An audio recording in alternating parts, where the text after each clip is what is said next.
Buenas tardes a todas las sedes que nos escuchan. Vamos a iniciar el tema de hoy jueves, como es costumbre en nuestras capacitaciones. En esta ocasión tenemos a la doctora Patricia Cerón García, cirujana general adscrita a Telemedicina. Ella tocará un tema muy importante, que es sobre los problemas que ocasionan el abdomen agudo. Ojalá haya ya bastantes inquietudes y preguntas o algún comentario que le quieran hacer a la doctora. Ella con mucho gusto está dispuesta a contestar lo que ustedes quieran opinar y preguntarles. Así que los dejo con la doctora Patricia y su tema. Doctora, muchísimas gracias. Buenas tardes a todos los hospitales. Me da muchísimo gusto nuevamente estar con ustedes con este tema, que es muy amplio, es abdomen agudo. Sabemos que el abdomen agudo no es un diagnóstico, no es una enfermedad, sino que engloba a un grupo de enfermedades, ¿verdad? Entonces, ¿cómo lo definiríamos, verdad? Pues decimos entonces que el abdomen agudo es un síndrome. Como todo síndrome es un conjunto de signos y síntomas, cuya manifestación sobresaliente o síntoma pivote es el dolor abdominal. Como característica tiene es que se instala súbitamente, evoluciona rápidamente y requiere un diagnóstico temprano y generalmente, en la mayoría de los casos, su tratamiento es quirúrgico. Por lo tanto, decimos que el abdomen agudo es igual a urgencia abdominal. Esto requiere un diagnóstico rápido y un tratamiento temprano, ¿verdad? Entonces, hablar de abdomen agudo es hablar en sí, no de una porción del abdomen, de todo el abdomen con dolor, ¿verdad? No nada más es decir síndrome doloroso abdominal como estamos acostumbrados, ¿verdad? Decir abdomen agudo es hablar de algo alarmante, de algo que ya está complicado, ¿verdad? Entonces, no es algo sencillo, no es algo simple. Estamos hablando de una urgencia quirúrgica. Las causas. ¿Cuáles son las causas que nos dan este abdomen agudo, alarmante, complicado? Las causas son múltiples. Tenemos causas mecánicas de tipo inflamatorias o isquémicas, ¿verdad? Y estas a su vez las vamos a dividir en trastornos o lesiones del aparato digestivo, lesiones o trastornos del tracto bilio-pancreático, los vamos a separar del aparato digestivo, y lesiones de órganos genitales y femeninos. Y por último vamos a englobar otras causas que son las posquirúrgicas, que han tenido ya cada vez más importancia en estos diagnósticos de abdomen agudo, las posquirúrgicas. Por eso las estamos anotando, ¿verdad? Entonces, siguiendo, las causas del aparato o tracto gastrointestinal son, por orden de frecuencia las menciono acá, y es la apendicitis aguda, es la primera causa, ¿verdad? A cualquier edad y en cualquier sexo. La perforación de una úlcera péptica, no solamente gástrica, puede ser duodenal o yeyunal en algunos trastornos donde también se presentan. Perforaciones causadas por trauma abdominal. Este trauma abdominal puede ser abierto por arma punzocortante o por arma blanca, o bien un trauma cerrado, contuso del abdomen. Otras son perforaciones diversas, como una perforación por un divertículo o una neoplasia maligna que se necrosa y se perfora, ¿verdad? Ya sea que se encuentre localizada en cualquier parte de este aparato digestivo, estómago, intestino delgado, intestino grueso. Nos estamos refiriendo al hablar de tracto gastrointestinal específicamente aquí. O una úlcera tuberculosa o tifoidea, o un divertículo de Merkel perforado, todos estos, que nos produzcan un abdomen agudo. O bien, la perforación de un asa de intestino que se encuentra atrapado dentro de una hernia ya sea externa o interna, o a través de un volvulus o a través de una intususcepción o invaginación intestinal, ¿verdad? Entonces es un intestino que de alguna forma tiene alterada la circulación y se va a perforar. Entonces esto ya es causa de abdomen agudo.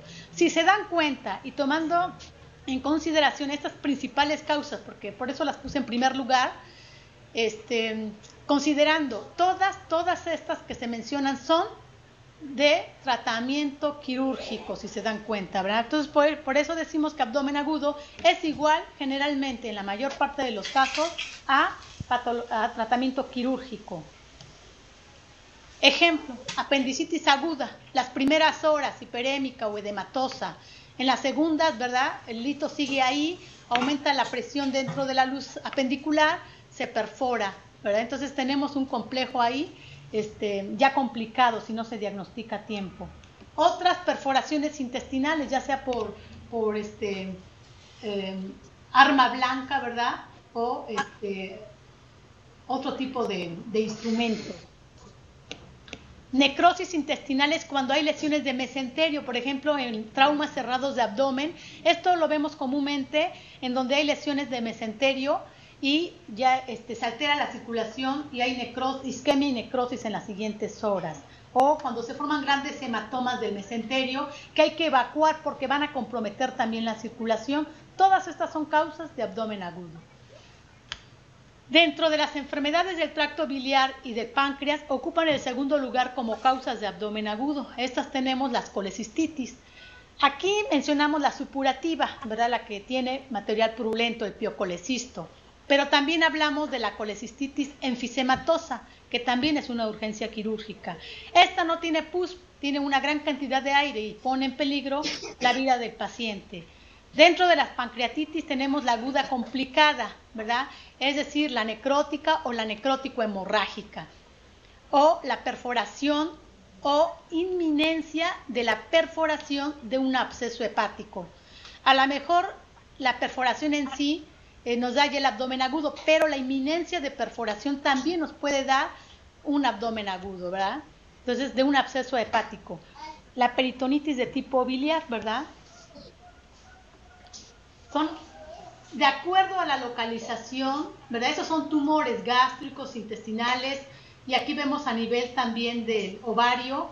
Estos tumores pueden sufrir al ir creciendo necrosis y perforación, o bien pueden girar. Si hay libertad de movimiento, ellos van a girar, como sucede en los mucoceles, por ejemplo, en el apéndice, se hacen voluminosos, pueden girar y hacer torsiones que son causa de un abdomen agudo, o a nivel del ovario, las alpinges también, ¿verdad? Estos tienden a girar. Aquí es muy importante ver la localización de este síntoma principal, que es el dolor, ¿verdad? ¿Dónde está localizado? ¿Verdad? Si es en el cuadrante superior derecho, ¿verdad? Decimos, puede ser una colecistitis, ¿verdad? Puede ser un problema de hepatitis, puede ser un problema de una gastritis, ¿verdad? O una pancreatitis. De acuerdo al dolor es que nosotros podemos orientar nuestro diagnóstico. Si es en fosa ilíaca derecha, nosotros lo pudiéramos orientar hacia el apéndice, hacia el colon ascendente, hacia órganos genitales femeninos, ¿verdad? Dependiendo de la localización es donde va a estar nuestra sospecha diagnóstica. O bien, en cuadrante inferior izquierdo, pensaríamos más hacia divertículos o volvulus. La tercera causa son las enfermedades de los órganos genitales femeninos, ¿verdad? Y principalmente tenemos estas: embarazos ectópicos que se han roto o que hay inminencia también de ruptura, nos dan dolor. Torsiones de quistes ováricos, a lo mejor no están torcidos, pero igual están sangrando y dan una hemorragia interna con un hemoperitoneo y causa de abdomen agudo también. O una perforación uterina también. La torsión puede ser de un quiste, pero también puede ser de alguna otra tumoración que sea del ovario. Entonces, nuevamente lo mismo, ¿verdad? De acuerdo a su localización del dolor es la sospecha diagnóstica. Entonces, son muy importantes todos estos puntos. Si es el mesogastrio y dependiendo de ciertas características del paciente que vamos a ver más adelante, nosotros podríamos sospechar si está el mesogastro, a lo mejor una trombosis mesentérica, a lo mejor el paciente ya tenía el antecedente de un aneurisma de la aorta, a lo mejor hay inminencia de ruptura. Entonces, todos estos datos son bien importantes para hacer el diagnóstico. No nos basta saber que el paciente tiene un abdomen agudo, debemos orientar hacia dónde está el problema, ¿verdad? ¿Cuál es la entidad patológica que nos está dando este síndrome, este abdomen agudo? Y las causas últimas son las causas postquirúrgicas. Aquí tenemos una dehiscencia. Si hay un diagnóstico reciente de un paciente posoperado, entonces probablemente esté dehiscente la anastomosis gastrointestinal o haya cuerpos extraños que se hayan dejado en la cavidad, sobre todo si la cirugía ha sido reciente. O bien hay una contaminación quirúrgica del peritoneo, ¿verdad? Las lesiones quirúrgicas inadvertidas o de conductos biliares, pancreáticos, uretrales, que pueden dar salida del material que contiene cada uno de estos hacia la cavidad peritoneal y ser causa de un abdomen agudo. De acuerdo entonces a la localización del dolor es que vamos a orientar nuestro diagnóstico. Por lo tanto decimos, y resumiendo todas estas causas, la incidencia en la mayor parte de los hospitales que se han estudiado, causas de abdomen agudo, se han encontrado que la apendicitis aguda sigue siendo la primera causa en un 50% de los casos. La perforación de úlceras pépticas, gástricas, duodenales principalmente corresponden al 25%. Hernias complicadas, tanto internas como externas, un 10%. Las peritonitis posoperatorias, un 10%, ¿verdad? Las causas quirúrgicas aquí se van aumentando en frecuencia. Y las ginecológicas están contempladas en un 5% de causas de abdomen agudo. Esto es muy importante tomarlo en cuenta y tenerlo siempre presente. ¿Qué bacterias vamos a encontrar, verdad? Va a variar dependiendo de si es una peritonitis primaria o si es una peritonitis secundaria. Una peritonitis primaria tiene su foco situado fuera del abdomen. Generalmente es pulmón, ¿verdad? Hueso, una osteomielitis, una neumonía, y va a viajar por vía sistémica, ¿verdad? Y puede llegar al peritoneo y producir una peritonitis primaria. Estas bacterias son neumococos, estreptococos beta hemolíticos, gonococos, ¿verdad? Vienen de otros sitios, no son flora habitual de la cavidad peritoneal. No. La peritonitis secundaria, ¿verdad?, es la que compete a los órganos de la pared de la cavidad abdominal. Y estos son Escherichia coli, flora habitual del colon, ¿verdad? Streptococcus fecalis, Pseudomonas aeruginosa, diversas cepas de estafilococos, Klebsiella y Proteus. Estos sí se encuentran en lo que es el colon, todas estas bacterias.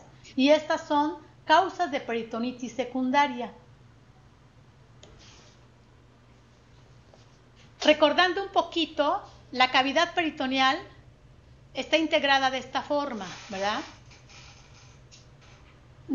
Generalmente es una cavidad virtual que se encuentra entre los dos peritoneos. El peritoneo visceral, que es el que envuelve estrechamente a cada una de las vísceras intraabdominales, y el peritoneo parietal, ¿verdad?, que envuelve, mejor dicho, ¿verdad?, a la cavidad abdominal, a la pared abdominal anterior, ¿verdad?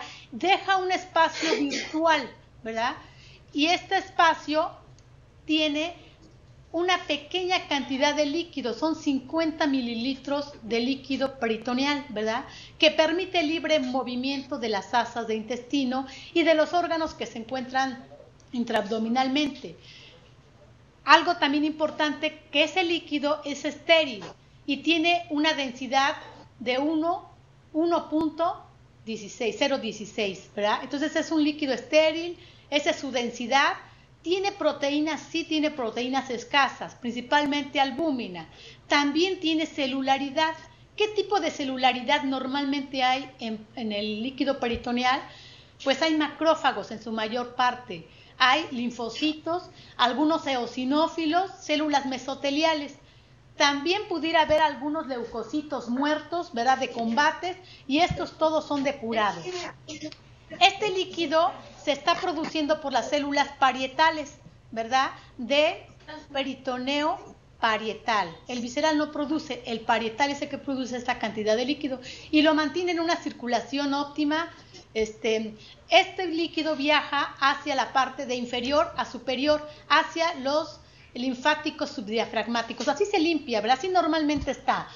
Es decir, para que nuestra cavidad, nuestros órganos intraabdominales funcionen óptimamente, correctamente, requieren esta cantidad, ¿verdad?, de líquido peritoneal.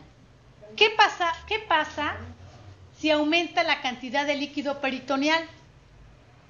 O si aumenta la celularidad de este líquido peritoneal, se altera la dinámica normal que venía desempeñando, ¿verdad? Una mayor cantidad de líquido altera esta dinámica normal, altera el movimiento y la depuración normal, ¿verdad?, de los órganos del aparato intraabdominales. ¿Qué ocurre, pues? En cualquiera de las patologías o causas de abdomen agudo, ¿qué va a ocurrir? ¿Verdad? Vamos a pensar y vamos a quedarnos con la imagen que les mostré del apéndice, de la apendicitis aguda, ¿verdad? Aquí, ¿verdad?, el cambio se inicia a nivel local, ¿verdad? Hay una obstrucción. En una apendicitis, por ejemplo, hay una obstrucción. ¿Obstrucción de quién? De la luz del apéndice secal. Es el ejemplo que les pongo, ¿verdad? Se obstruye. Ya no hay libre paso, ¿verdad?, de líquido hacia la luz del colon. Entonces se empieza a acumular porque la mucosa apendicular sigue produciendo sus líquidos. Tiene una rica flora bacteriana además. Entonces esto sigue, pero está obstruido, no hay libre paso. Entonces, ¿qué va a pasar? Que va aumentando la presión dentro y hay un aumento, como se menciona aquí, de la permeabilidad vascular. Va a haber una vasodilatación, ¿verdad?, en respuesta a un proceso inflamatorio. Al principio era una obstrucción de la luz apendicular, ¿verdad? Si lo pensamos en vesícula, lo mismo, ¿verdad? Un lito que obstruye la bolsa de Hartmann e impide el libre paso de líquido biliar hacia el cístico, pasa lo mismo. Hay una obstrucción inicial en estos casos, ¿verdad? Posteriormente, al no liberarse la obstrucción, va a haber una respuesta inflamatoria, ¿verdad? Una respuesta inflamatoria que está dando una vasodilatación y con esto va a empezar a llegar una gran cantidad de células vasoactivas, una gran cantidad de células, ¿verdad? No solamente vasoactivas, macromoléculas van a empezar a llegar al sitio inflamatorio, ¿verdad? Van a llegar las células de defensa de la sangre, los leucocitos en sus diferentes formas, principalmente neutrófilos, ¿verdad? Entonces van a empezar a llegar fibrinógeno, que en activación de enzimas se produce fibrina, ¿verdad? Y esta fibrina va a adherirse a las bacterias para que sea fácilmente fagocitada, ¿verdad?, por los macrófagos que se encuentran ahí. Entonces empieza una serie de cambios bioquímicos bien importantes a ese nivel. Estamos hablando a un nivel local, ¿verdad? Lo mismo va a ocurrir si pensamos en una perforación de alguna de las vísceras. Es lo mismo, ¿verdad? Estamos viendo que hay una perforación, hay una inflamación previa a una perforación. Un órgano se perfora, si no es por un trauma, es por alguna úlcera, generalmente hay cambios inflamatorios previos, ¿verdad? Entonces, esto hace, ¿verdad?, y esta celularidad, esta vasodilatación, que lleguen una serie de sustancias que de alguna forma van a producir un líquido turbio, un líquido denso, van a aumentar la densidad del líquido peritoneal, ¿verdad?, que ya habíamos dicho qué densidad tenía. Aquí esta celularidad que se está dando a nivel local va a aumentar la densidad del líquido peritoneal, ¿verdad?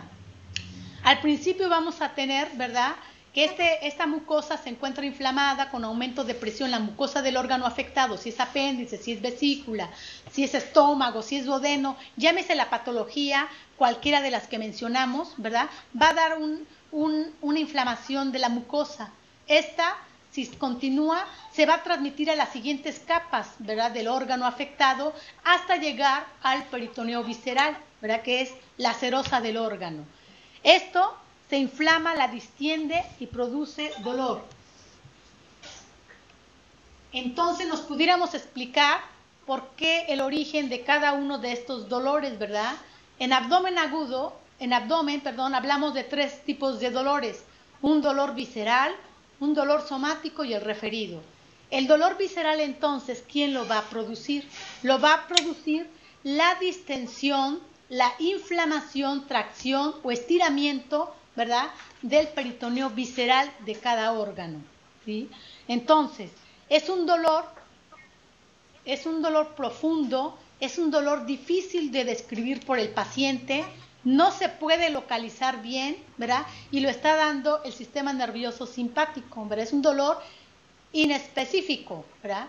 El paciente no lo puede describir y no lo puede localizar, sabe que le duele, pero no tiene bien localizado el sitio. Esto es un dolor visceral, es un dolor que está hablando, ¿verdad?, de que hay un órgano inflamado, ¿verdad? No nos orienta hacia el sitio, ¿verdad?, pero ahí está presente. Es un dolor que además se transmite lentamente, es de transmisión lenta. El dolor somático es un dolor que lo da la irritación del peritoneo parietal, ¿verdad? También se produce en la piel y en todo el músculo y las partes blandas en general, ¿verdad? Entonces, el dolor somático ya es un dolor, es más intenso, ya no es tan leve como el dolor visceral, es más agudo, más intenso y está bien localizado, ¿verdad? Ya el paciente lo puede describir perfectamente bien, ¿verdad? Entonces, esto también es importante conocerlo. Y el dolor referido es el dolor que, siguiendo las vías neurales nerviosas, ¿verdad?, que siguen el inicio del dolor, pueden llegar a sitios distantes al órgano enfermo, ¿sí? Entonces, ese es un dolor referido. Un dolor referido lo puede dar el dolor visceral o el dolor somático, ¿sí? Nos puede referir ese dolor a sitios distantes. ¿Por qué? Porque siguen el mismo trayecto neurológico sensitivo, ¿verdad? Entonces nos refieren ese dolor.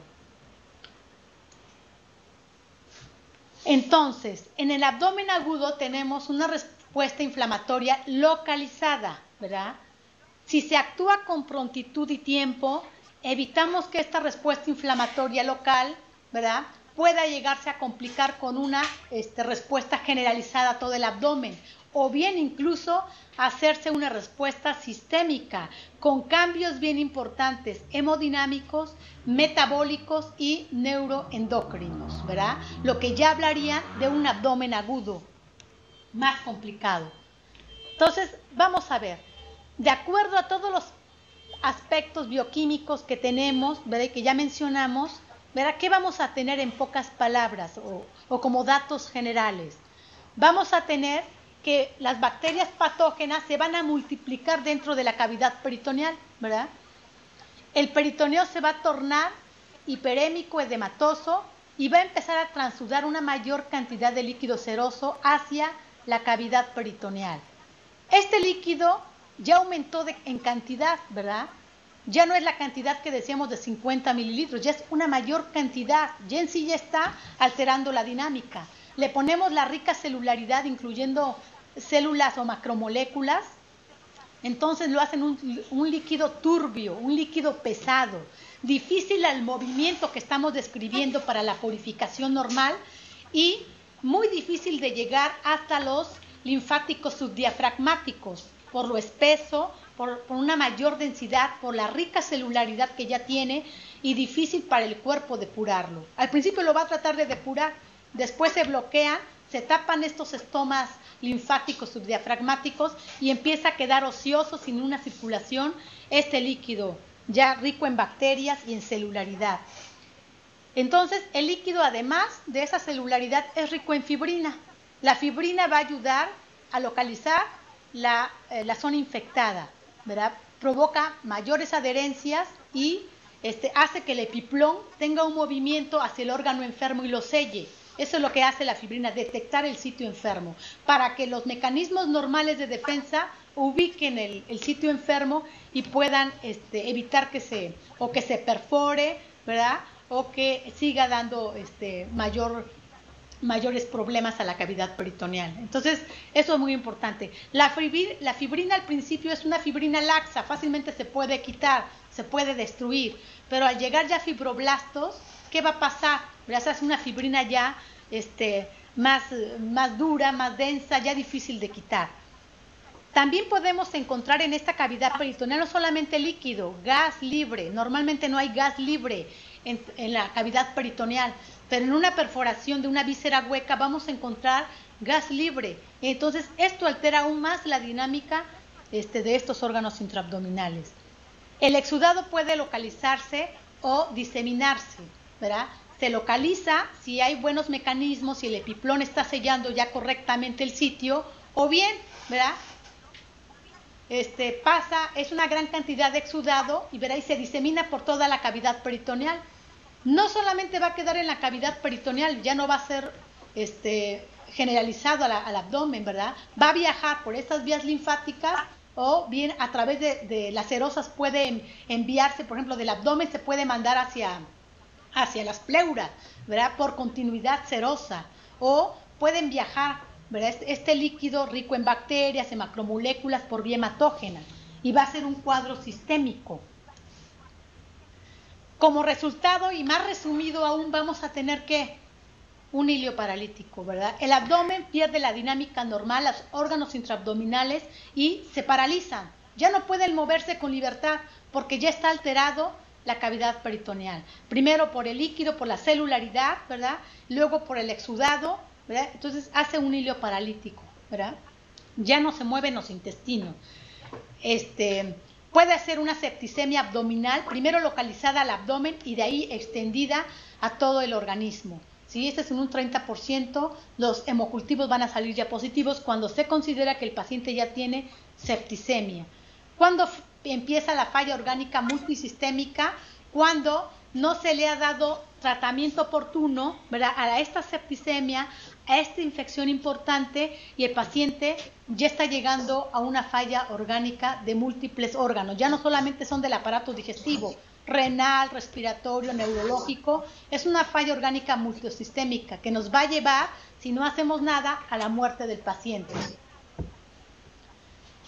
Quise ponerles este ejemplo, es un abdomen congelado por una tuberculosis. La tuberculosis es causa de un abdomen agudo simulado, ¿verdad? Pero y aquí se ve esa fibrina que se ve ahí, se ve en cualquier abdomen agudo. Al principio es laxo, lo podemos incluso con los guantes ir quitando esta fibrina. Cuando ya hay fibroblastos, ya se tornan más fibrosas estas adherencias, ya difícil de quitar. Entonces, este es el ejemplo que les quise poner. Aquí, la anatomía patológica y los cambios que vamos a ver aquí van a depender, van a variar. ¿De qué van a variar? De acuerdo al origen de la infección. No es lo mismo, ¿verdad?, un intestino delgado perforado al colon perforado, por ejemplo, ¿verdad?, o a un estómago perforado, ¿verdad?, en donde la cantidad de bacterias es diferente entre cada órgano. Entonces, el origen de la infección es muy importante. ¿Dónde empezó el problema? ¿Verdad? Para que los cambios anatomopatológicos que vimos, ¿verdad?, sean de gravedad o no al principio. La gravedad de la infección también es muy importante. La edad del paciente, ¿verdad? No es lo mismo un paciente joven a un paciente recién nacido o un paciente anciano en los extremos de la vida. Entonces, la edad también es muy importante. El estado general previo al evento que se está presentando, ¿verdad?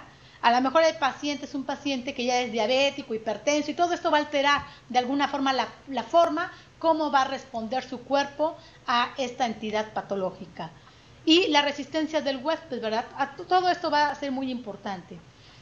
A la prontitud y a la eficacia del método terapéutico. ¿Qué tan rápido nosotros diagnostiquemos la patología para evitar que se llegue a complicar incluso la muerte del paciente? Entonces, nosotros vamos a tener síntomas variables, ¿verdad? Nosotros no podemos decir que hay 1, 2 o 3 síntomas. Los síntomas van a variar dependiendo de la entidad patológica. Y como ya habíamos dicho al principio, el dolor es el síntoma pivote, el dolor abdominal, ¿verdad? También generalmente hay hiporexia o anorexia, náuseas, vómitos.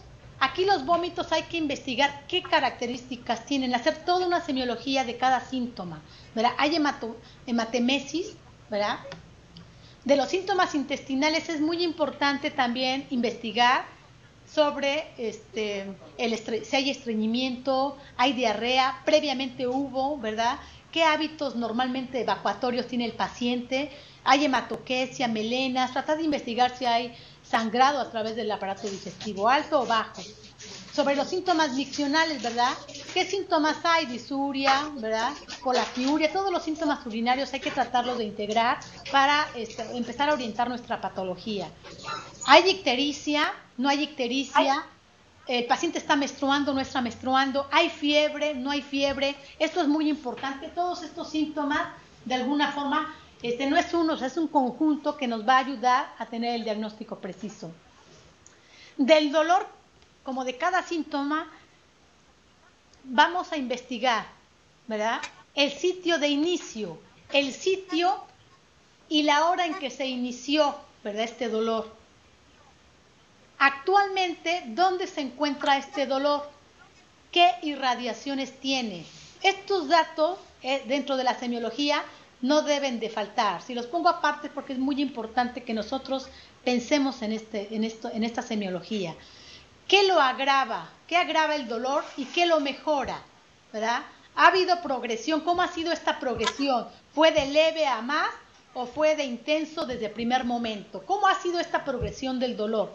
Esto nos habla más de la intensidad del dolor, cómo ha sido, la duración, la forma de inicio, ¿verdad? ¿Cómo fue al inicio? ¿Cómo fue al principio? ¿Cómo fue el inicio del dolor? Si el paciente nos los puede describir, ¿qué características tenía el dolor cuando se inició? Y actualmente, ¿qué características tiene nuevamente el dolor? ¿Verdad?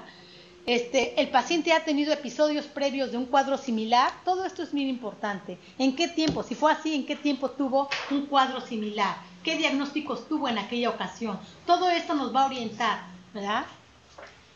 Una regla general y que no debemos de olvidar es que nos debe de llamar la atención y no medicar al paciente sin tener un diagnóstico si el dolor abdominal es intenso, ¿verdad?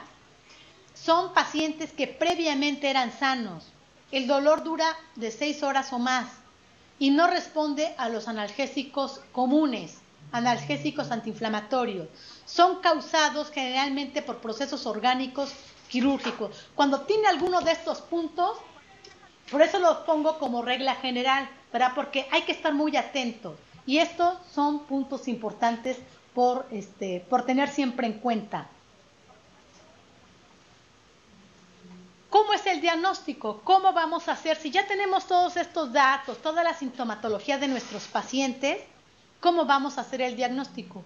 El diagnóstico del abdomen agudo, déjenme decirles que más del 65% yo diría es clínico, ¿verdad? Nosotros debemos de decir es abdomen agudo o no por clínica y ya nos apoyaremos en los demás estudios para saber la causa de este abdomen agudo. Entonces, una historia clínica completa nos da el 65% del diagnóstico.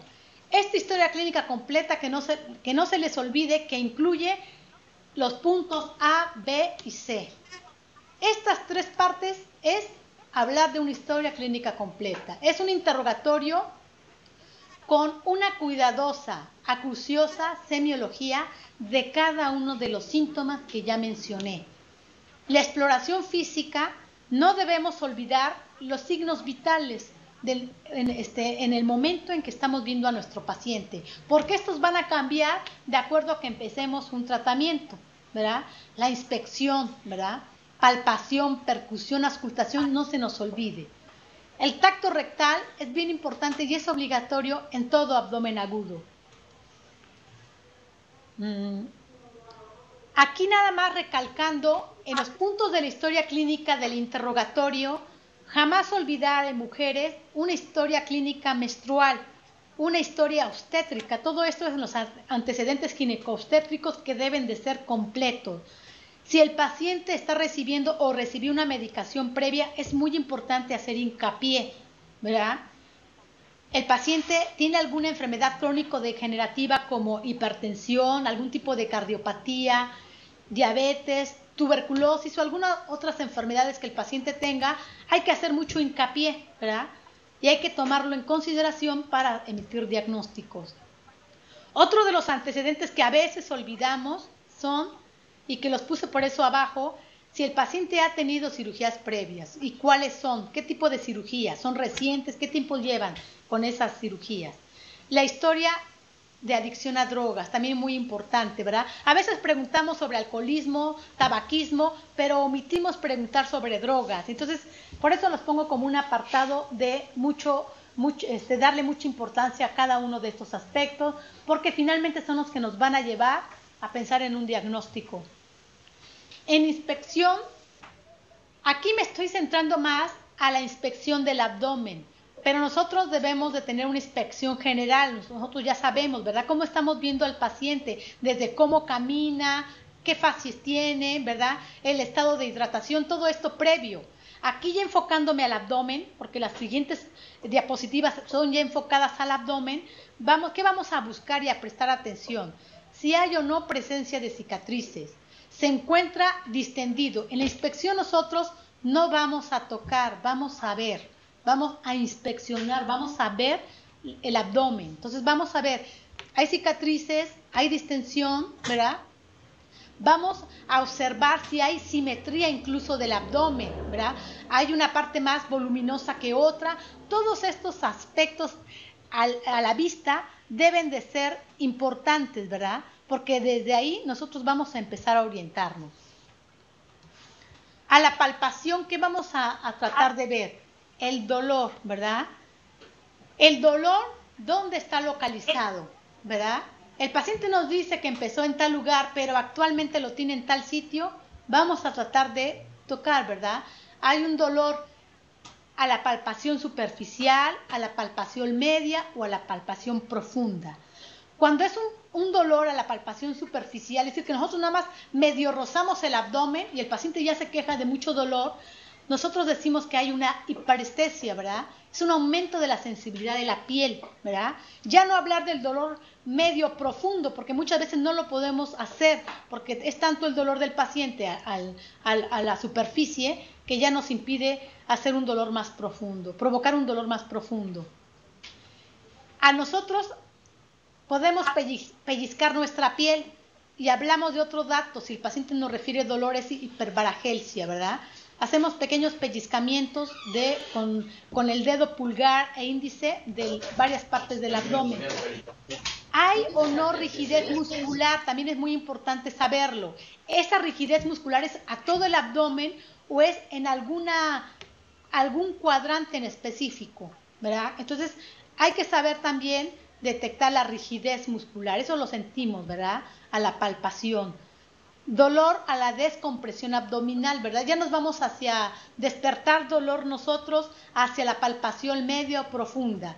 Es decir, buscar el signo de rebote y buscar los demás signos que nos orienten al diagnóstico. Si estamos pensando en apendicitis aguda, ya dimos el tema de apendicitis aguda, ya hablamos de los signos, ¿verdad? Entonces, orientarnos un poquito hacia esos, a despertar dolor a través de esas maniobras. Son diversas maniobras que nosotros vamos a ir efectuando dependiendo de nuestra sospecha clínica.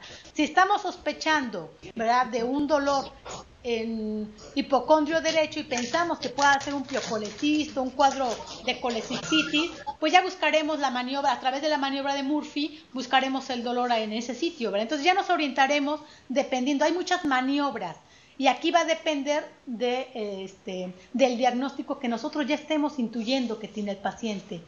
La percusión, nosotros una vez que palpamos, percutimos, ¿verdad? Si vemos un abdomen distendido, inflamado, ¿verdad?, distendido, vamos a percutir, ¿verdad? Siempre vamos a empezar de la zona que aparentemente o entre comillas duele menos a la que duele más, ¿verdad?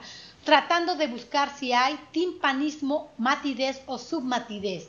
Esto también nos va a orientar hacia el diagnóstico.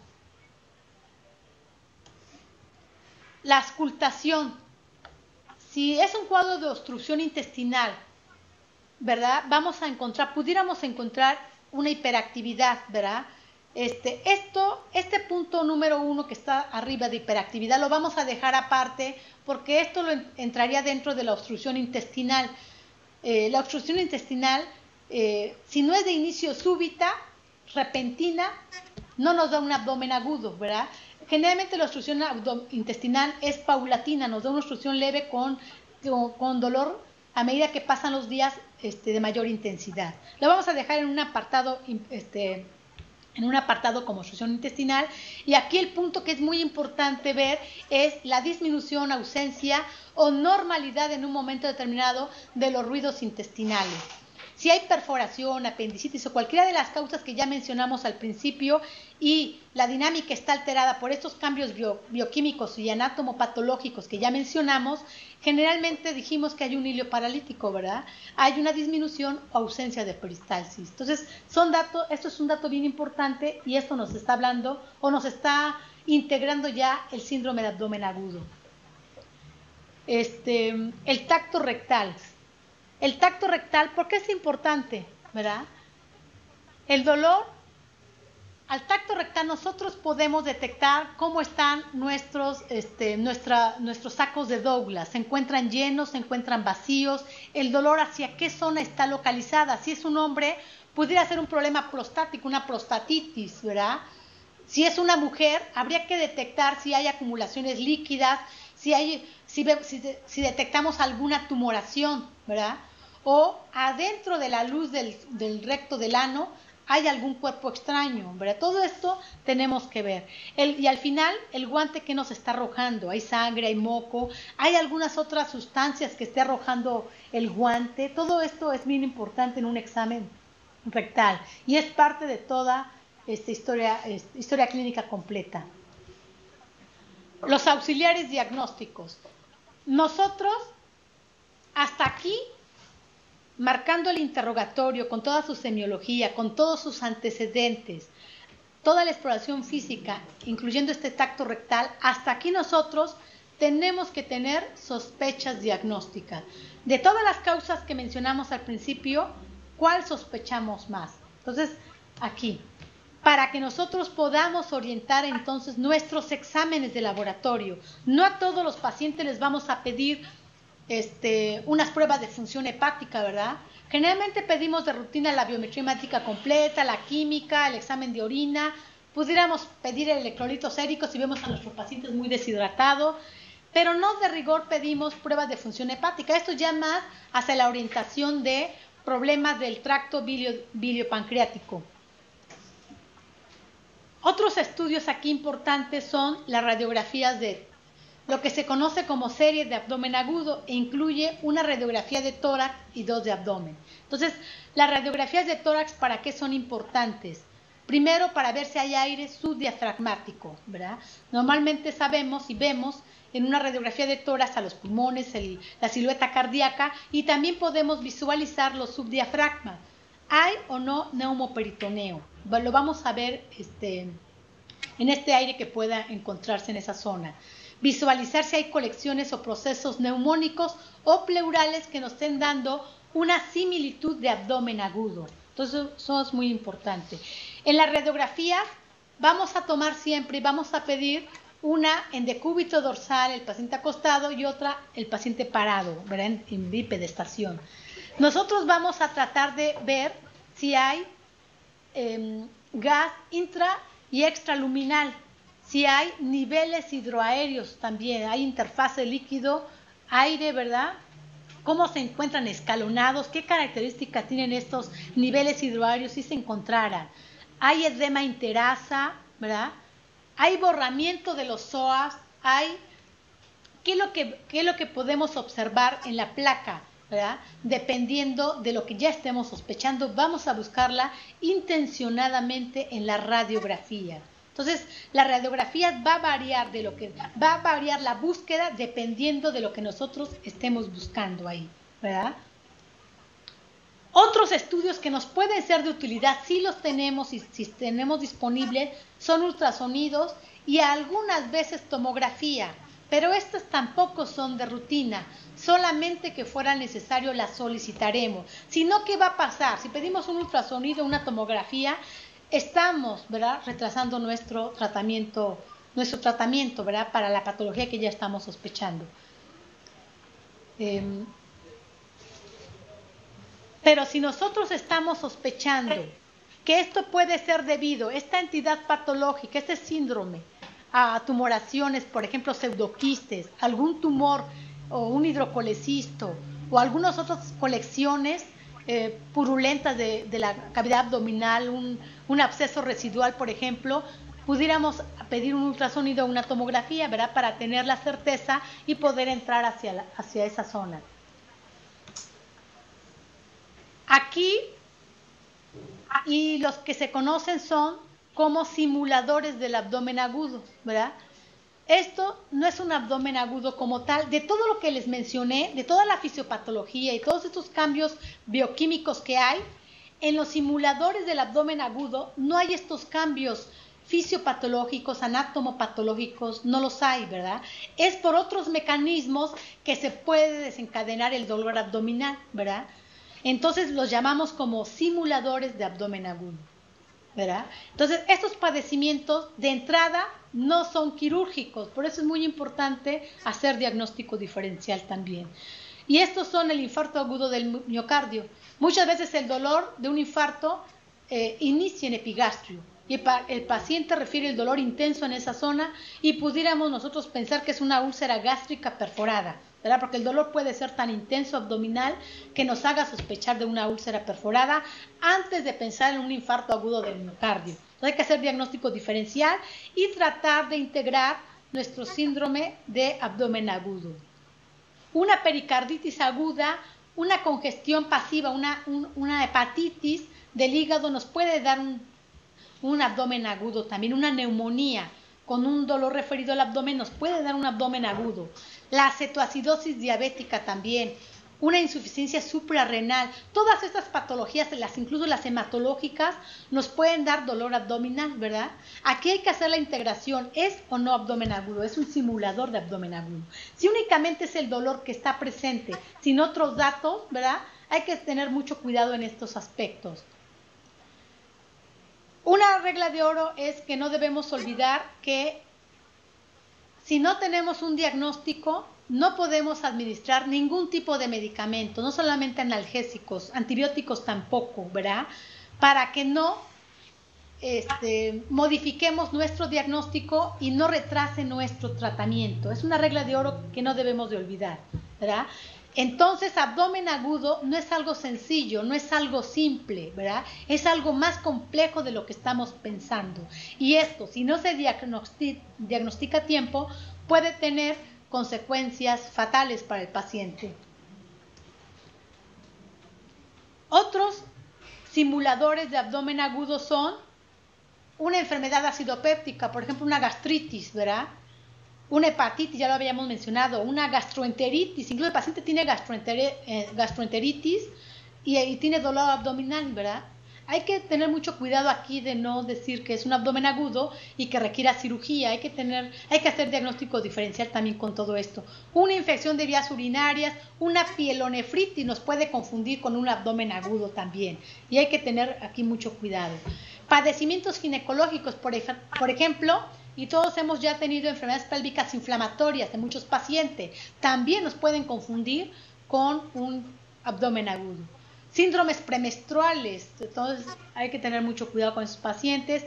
Las peritonitis primarias, que ya dijimos que no son abdómenes agudos, no requieren urgencia quirúrgica. Hemorragias por anticoagulantes, ¿verdad? Todos estos datos son bien importantes para nosotros.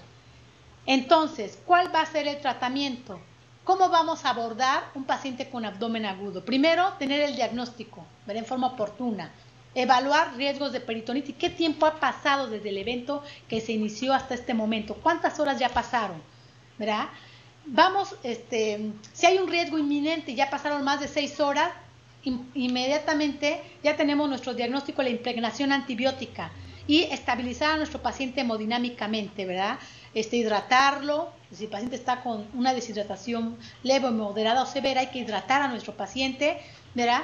Y eliminar la causa oportunamente, ¿verdad? Si es una apendicitis, pues la cirugía apendicectomía. Si es la vesícula, colecistectomía, y vamos a enfocarla de acuerdo a cada diagnóstico que nosotros hayamos sospechado y que los estudios auxiliares de diagnóstico nos han orientado a que esa es efectivamente la patología. Quiero mencionarles 2 casos clínicos rápidamente antes de entrar a sus preguntas. Dos casos interesantes, ¿verdad? Para que ustedes vean que cambia, ¿verdad? De ser una niña a ser una mujer senil. Puse los dos extremos de la vida. Una niña llamada Abigail, de 9 años de edad, sin ningún antecedente de importancia, una niña delgada, bien nutrida, que inició su padecimiento hace 3 días, ¿verdad?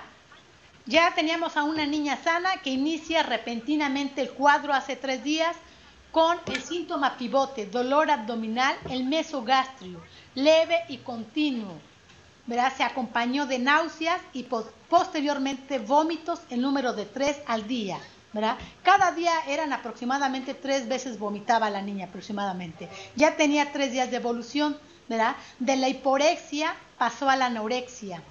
En ningún momento la mamá manifestó que tuviera fiebre. Sí detectamos febrícula 37.5, el dolor fue en aumento hasta hacerse generalizado. O sea, del mesogastrio después se hizo generalizado. A la exploración física, en ese momento que yo la estaba revisando, ya tenía 80-40 de TA, frecuencia de 118, estaba taquicárdica, polimneica 26 de respiratoria, tenía 37.8 de temperatura, datos de deshidratación severa, palidez de tegumentos, abdomen con distensión moderada, hiperestesia cutánea, aperistalsis, y ya la niña había estado con un tratamiento antibiótico a base de ampicilina y analgésicos de tipo de paracetamol en 2 días antes de que llegara con nosotros. Entonces, la niña ya había estado con un tratamiento médico, le habían dicho que era una gastroenteritis, con ese diagnóstico la dejaron. No mejoró y entonces la llevaron al hospital con todos estos datos. Si se dan cuenta, ¿verdad? Es una niña que previamente era sana, ¿verdad? Empezó con un dolor que fue en aumento, ¿verdad? Empezó en un sitio lejano a lo que pudiéramos sospechar una apendicitis, que era mesogastrio, ¿verdad?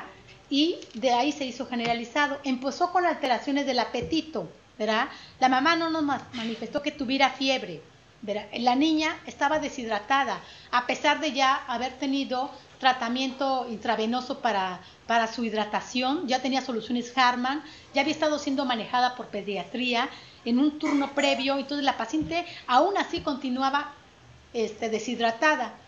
Si se dan cuenta, y nosotros podemos imaginarnos a esta niña Abigail, la pudiéramos ver como una niña ya séptica, ¿verdad? Palidez de tegumentos y estado severo de deshidratación, a pesar del manejo de cargas rápidas de soluciones intravenosas. Y el abdomen agudo, el abdomen era claro de un abdomen agudo, había datos de irritación peritoneal. Entonces, si nosotros damos antibióticos sospechando en otra patología, como fue la gastroenteritis, podemos tener un cuadro complicado, una niña complicada. Me tocó operar a esta niñita, no fue una apendicitis aguda como yo al principio pensé, ¿verdad? Tenía más dolor en todo el abdomen, pero el dolor era más exquisito en lo que es el cuadrante inferior derecho, ¿verdad? Sospeché en apendicitis por ser la causa número 1 de patología del abdomen agudo. En ella nos encontramos un divertículo de Melken perforado. Este divertículo de Melken, nosotros lo manejamos con resección intestinal. Había un gran proceso inflamatorio de ilion con ya prácticamente obstrucción de este segmento de ilion donde estaba el divertículo, la perforación con una gran cantidad de fibrina, una gran cantidad de líquido peritoneal, que es lo que le estaba dando la distensión. La distensión no era tanto de asas por gas, era más que nada por la cantidad de líquido transudado a ese tercer espacio que era la cavidad peritoneal. Entonces, es una niña que se operó de inmediato, se le hizo la laparotomía y se encontró este divertículo perforado. Otro caso es la señora Emilia, el extremo, 83 años de edad. Esta paciente, el único antecedente de importancia, y se los pongo al principio, es que tiene una cirugía hace 1 mes y medio por un divertículo perforado de sigmoides. Se realizó la laparotomía exploradora y colostomía. A esta paciente me tocó recibirla a mí. Yo no la operé, pero me tocó recibirla y detectamos un abdomen agudo, era un divertículo perforado. Le hicieron láparo, le hicieron resección intestinal y le dejaron una colostomía. No tiene ningún otro antecedente de importancia esta paciente, no es diabética, no es hipertensa, no tiene ni cardiopatía, ninguna patología conocida por ella. Pero regresa esta paciente a 1 mes y medio de esa cirugía por un dolor abdominal de 24 horas de evolución. Es leve al principio, pero va aumentando su intensidad y más se hace intenso por la noche, por la cual la mandan al hospital. Yo cuando la reviso ya habían pasado 24 horas, tenía mucho dolor abdominal, le habían puesto nalbufina, ketorolaco, de todos los analgésicos ya le habían dejado a la abuelita, tenía una sonda nasogástrica también. Además la abuelita había tenido vómitos en número de 6, ¿verdad? De tipo gastrointestinal sin sangre, anorexia, no había fiebre y tenía ya dificultad la deambulación. La colostomía se veía y ella decía lo mismo, que estaba funcional, ¿verdad? Sacaba material intestinal y estaba funcional, no estaba obstruida. A la exploración física, ¿qué encontramos? Una TA de 90-50, estaba ligeramente taquicárdica, 98, frecuencia respiratoria de 24, la temperatura era de 37, las mucosas estaban secas, tenía una sonda nasogástrica que estaba con 500 mililitros de material gastrointestinal verdoso, no había sangre, el abdomen era doloroso, en su totalidad no había distensión realmente, no estaba distendido, pero sí se le podía palpar una masa dolorosa, mucho más dolorosa que el resto del abdomen en el cuadrante inferior derecho, ¿verdad? Entonces, la colostomía era funcional y estaba hasta cierto punto con evacuaciones líquidas, diarrea tenía la abuelita, ¿verdad? Pero no había peristalsis. Se veía la cicatriz quirúrgica media de la cirugía que les comento y su colostomía con el líquido de evacuaciones líquidas. Todos estos datos nos hablaban ya del abdomen agudo en un anciano, ¿verdad? A esta paciente se le pidió una tomografía porque había muchas dudas diagnósticas, ¿verdad? Entonces se le pidió una tomografía y se le encontró una masa en cuadrante inferior, la que se sentía se veía en la tomografía. No sabían detectar qué era, decían ahí que era una acumulación de material purulento. Finalmente la abuelita siguió con dolor a pesar de medicamentos, se le impregnó de antibióticos, tenía 26,000 leucocitos, leucocitosis, 26,000, a expensas de neutrofilia, y se le pasó a la aparatomía exploradora. Se encontró con ella una hernia interna, hizo muchas adherencias por la diverticulitis, por la primera patología que tuvo, que era un divertículo perforado, hizo adherencias y ahí mismo se hizo una hernia interna. Entonces esta paciente tuvo una hernia interna, hizo necrosis intestinal de el ilion inicial, no terminal sino inicial, muy cercano al yeyuno. Se le hizo resección intestinal por necrosis, no estaba perforado el intestino pero sí necrosado, y se le hizo la anastomosis término terminal a esta abuelita. Esto fue el caso más reciente que hemos tenido, ¿verdad? Y son dos extremos diferentes, ¿verdad? ¿Cómo se puede llegar a comportar esta entidad patológica? Aquí es muy importante el diagnóstico temprano para evitar mayores complicaciones. No sé si hay alguna pregunta hasta ahorita o hasta aquí, o me gustaría saber de algunos casos que hayan tenido ustedes, que los hayan manejado como abdomen agudo y que cambió, el tratamiento fue diferente. No sé qué piensen.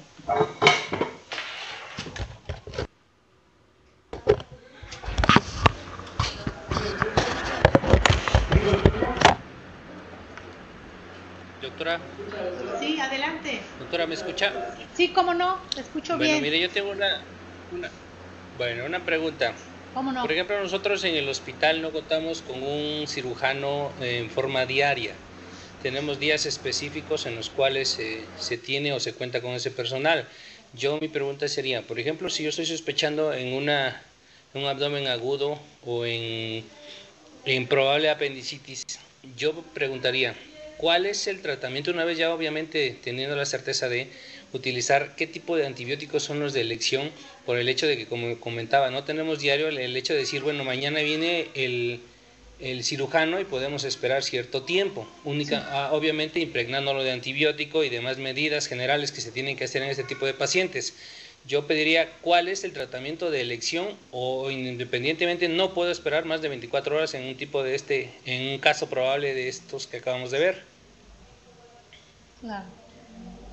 Por eso es muy importante ver, tú dices abdomen agudo, a nosotros no nos basta decir, incluso nosotros como cirujanos, no nos basta decir que sea abdomen agudo, siempre queremos saber qué ocasionó ese abdomen agudo, ese síndrome, ¿verdad? Entonces nosotros siempre tratamos de buscar y de orientar nuestro diagnóstico hacia la patología que nos dio este caso ya complicado o alarmante de este abdomen. Entonces, si nosotros estamos sospechando en una apendicitis aguda, no sé qué tiempo pueda tener, ¿verdad? Donde ya las bacterias empiezan de la luz intestinal a transudar, al igual que el líquido, hacia las demás paredes del apéndice y posteriormente van a llegar a la cavidad peritoneal, nosotros, que generalmente la flora que tenemos ya la mencionamos, que son Streptococcus fecalis, Peptostreptococcus también, Escherichia coli, ¿verdad? Nosotros tenemos que dar antibióticos de amplio espectro. ¿Cuál tienen en su comunidad que sea de amplio espectro? No sé si sean cefalosporinas, ¿verdad? Ciprofloxacin, son de amplio espectro intravenoso. Y siempre apoyarnos de medicamentos que sean para anaerobios. Estos pueden ser clindamicina intravenosa, metronidazol o cloranfenicol intravenoso, lo que se tenga en su clínica para anaerobio. Y tener una cobertura más amplia, no solamente para gram positivos, gram negativos, sino también para anaerobios, ¿verdad? Pero lo importante, fíjate que no está ahí, ¿verdad? Yo creo que lo importante es hacer el diagnóstico, ¿verdad? No sé si ustedes, se esperan, ya me entró la duda. ¿Ustedes esperan, si diagnostican apendicitis, hasta que llegue el cirujano? ¿O qué hacen con esos casos de sospecha de apendicitis? Pues cuando están, como comentaban, en días ya próximos, estamos hablando de que tenemos cirujano lunes y otro llega, bueno, él se va martes, es cosa nada más de una tarde o más y ya llega el siguiente cirujano. Generalmente nosotros, ya que una vez tenemos, como menciona, la certeza de una apendicitis, generalmente asociamos ciprometro. Por eso lo que la pregunta era si es una buena opción como preventivo en cuanto a, no estamos hablando más de 24 horas de espera, simplemente un turno en lo que se tiene. Entonces yo lo único que mi duda era si era buena elección ese tipo de asociación de tratamiento o cuál sería mejor. Claro, siempre vamos entonces a combinar uno de amplio espectro, ¿verdad? Gram positivos, gram negativos y otro para anaerobios, excelente, ¿verdad? Sí, ¿verdad? Aquí lo importante es tener esa certeza, ¿verdad? Hacérsela ver al cirujano. No sé si alguno de los casos que han manejado de esta forma ha mejorado con el simple antibiótico, se ha quitado el dolor, se ha quitado todo. No, los que han llegado a estar como ya encasillados, vamos a llamarle, en la apendicitis, no. De hecho, sí, comentaba, no tarda más de 8 horas sin que llegue el cirujano. En ese tiempo han estado por lo menos estables los pacientes. Nosotros estamos pensando en la prevención, ¿no? Como comentaba, las complicaciones que pueden existir, pero no en mejoría, pues como mencionaba, no a manejar analgésico además hasta no tener la certeza de un diagnóstico. Eso es bien importante. Aquí yo sí quiero hacerles un poquito también de hincapié, que muchas veces, y a mí me ha tocado verlos aquí en el hospital, que muchos pacientes con diagnósticos de gastroenteritis se manejan con soluciones intravenosas correctamente, empiezan medicamentos antibióticos, ¿verdad? Aquí muchas veces el paciente es mal manejado o mal diagnosticado como gastroenteritis, ¿verdad? El paciente ya ha tenido dolor abdominal, no cede y empieza diarrea y vómito. La irritación peritoneal nos puede dar diarrea también. Aquí la característica, a diferencia de la gastroenteritis, es que en la gastroenteritis, ¿cómo estaría la peristalsis? Aumentada, ¿verdad? Aumentada. En una irritación peritoneal está abolida, o sea, el paciente tiene diarrea, pero no hay peristalsis. Eso ya es un dato de alarma, es un dato de irritación peritoneal. Diarrea, vómito y peristalsis, datos de irritación peritoneal, ¿verdad? Entonces, es lo que le pasó a la abuelita, ella tenía en la colostomía, ¿verdad? Diarrea, ¿verdad? Pero era un dato de irritación peritoneal, no había peristalsis. ¿Alguna otra pregunta, doctor? Muy interesante. No, esa era mi duda, simplemente lo demás, pues sí, ya más o menos quedó claro. Gracias, doctora. Perfecto, estamos para servirles. ¿Y alguien tendrá otra pregunta? ¿Otra pregunta de los demás seres que nos escuchan? ¿Por escondido? ¿Alguna opinión? ¿Comentario? Sí, bueno. Aquí de Puerto Escondido. Adelante. Solamente faltó mencionar que como parte de los estudios paraquéticos que solicitan para abdomen agudo, una prueba de embarazo es muy importante para todas las mujeres. ¿No te ves ahí? Sí, claro, doctor. Eso es muy importante. Lo que está mencionando es muy importante, ¿verdad? Dentro de los auxiliares diagnósticos, ¿verdad? Si nosotros tenemos la sospecha de que hay un embarazo y pudiera ser un embarazo ectópico, el paciente está embarazada, la paciente está embarazada, sí necesitamos pedir esta prueba de embarazo. Muchas pacientes no saben que están embarazadas. Y por supuesto, dentro de los auxiliares diagnósticos, ya nuestro trabajo hacer esa, descartarlo o asegurarnos de que está o no embarazada la paciente, por supuesto. Eso es muy importante, doctor. Muchísimas gracias. ¿Algún otro comentario o pregunta?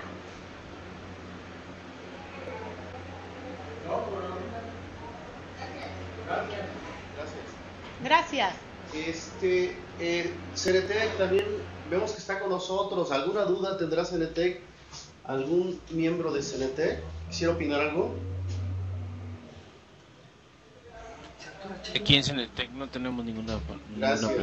Pues felicitando a la ponente por su participación. Muchas gracias.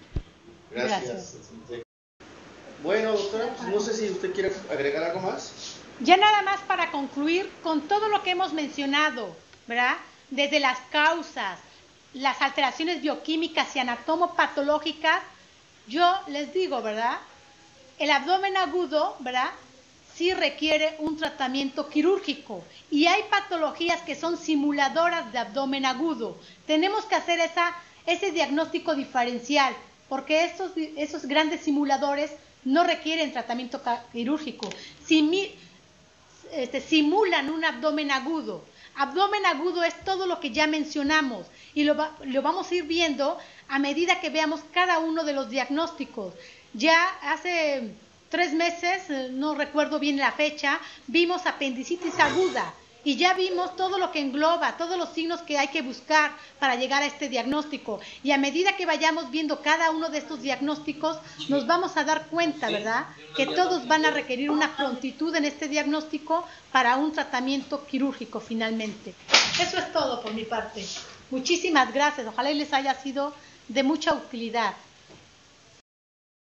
Le agradecemos a la doctora Patricia Cerón García, cirujana general, adscrita aquí a Telemedicina de Oaxaca, y ella es una de las asesoras también en cuanto a los temas que nosotros aquí les transmitimos, y obviamente también participa como ponente.